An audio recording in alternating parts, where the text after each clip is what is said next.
ए, B और सी तीनों आपस में प्रॉफिट शेयर किया करते थे इन द रेशियो 2:2:1। इनमें से जो बी है उसकी डेथ हो गई ऑन 30 जून 2024। इनकी फर्म जो अपने अकाउंट्स क्लोज किया करती थी वो हर साल 31 मार्च को वो अकाउंट्स अपने क्लोज किया करती थी। ठीक है बच्चों, अब आपको यहाँ पर जो बी के हिस्से का प्रॉफिट निकालना है फॉर द टाइम पीरियड ही worked in the current accounting year, वो निकालना है on the basis of profit and sales of the previous year, जो कि आपको दे रखे हैं इस तरह से बच्चों।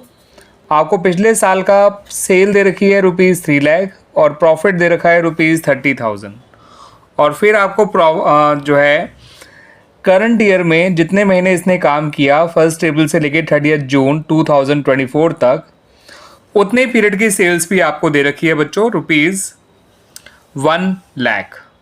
आपको बताना है बच्चों कि बी के हिस्से का प्रॉफिट कितना होगा ऑन टर्नओवर बेसिस, या फिर जिसे हम कहें on the basis of profit and sales of previous year.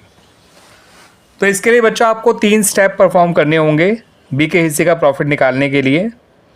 सबसे पहले तो आप परसेंटेज निकालिए of profit to sales in previous year, जो कि है 2023-24।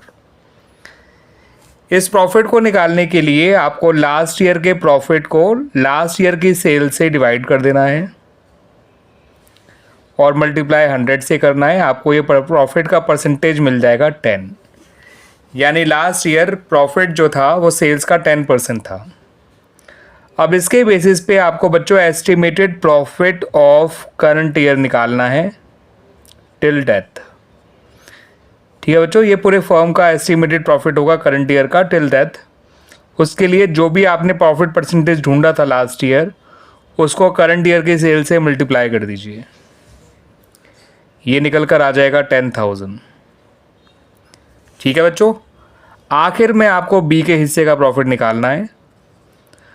जो भी इस साल का एस्टिमेटेड प्रॉफिट आया है for the time period B has worked in the current year, उसको बस बी के हिस्से से मल्टीप्लाई कर दीजिए, ये निकल कर आ गया बच्चों ₹4,000।